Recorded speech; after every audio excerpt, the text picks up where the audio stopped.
Good day, I'm Tamara McHale and this is your JIS News for Friday, May 27. Greater levels of economic growth and job creation are expected to be realized from the formation of a national policy office. Prime Minister Andrew Holness made the announcement during his budget presentation on Tuesday.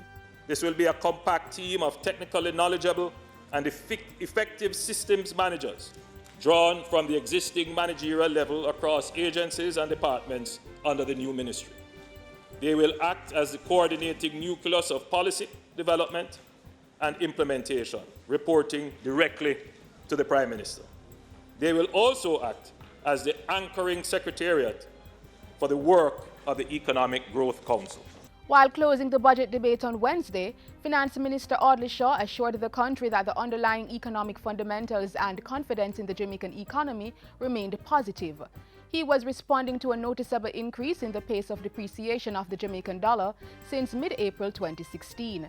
The faster pace of depreciation in recent weeks has been driven predominantly by large portfolio-related transactions and is not reflective of a deterioration in underlying economic fundamentals or confidence.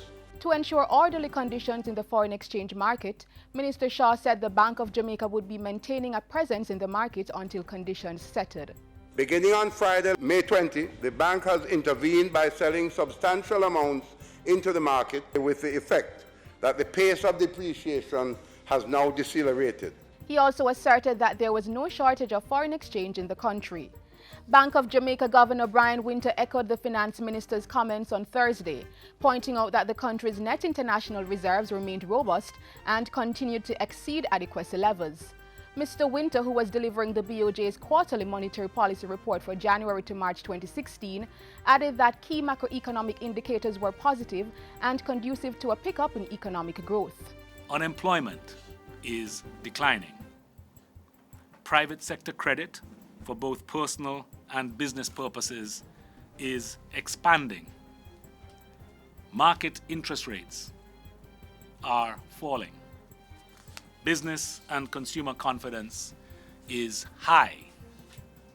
The government bond market has reopened, and the stock market is buoyant.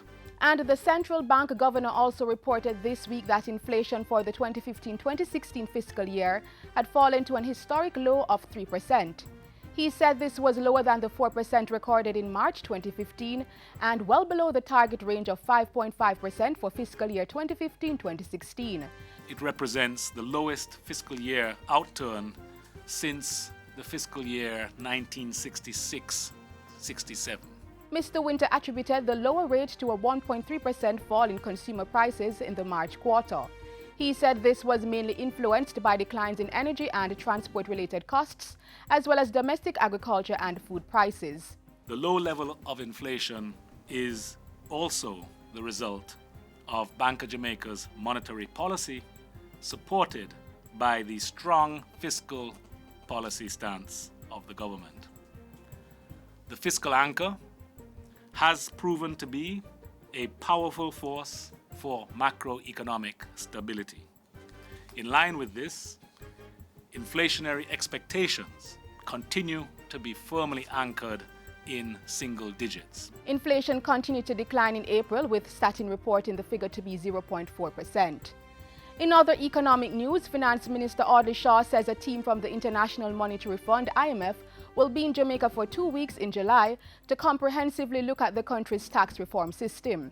In an interview with the JIS's Ian Boyne this week, Minister Shaw said the administration was working closely with the IMF to craft a more modern tax policy. In looking at the nature and the character of our economy, we have to now design something that fits it, right?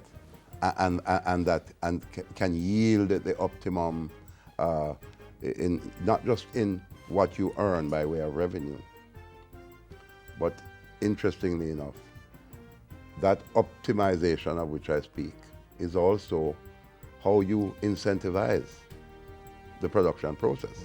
The IMF recently welcomed the government's implementation of the amended personal income tax threshold, describing it as a bold step in restructuring the revenue regime. And finally, Transport and Mining Minister Mike Henry says government will be developing a road design manual as part of measures to improve road safety for users. To obtain within the next 5 years the following road safety expertise that will ensure that our roads are safer for all road users: road safety costing and evaluation, road safety engineering, and development of road designs manual. Minister Henry was making his remarks at the recent 5th International Road Safety Federation Caribbean Regional Congress held in Montego Bay. He called on the gathering to establish a designated road safety fund for Caribbean countries, which would assist in implementing costly road safety measures to reduce the prevalence of traffic crashes. And that's it for JIS News Today. I'm Tamara McHale. Thanks for watching.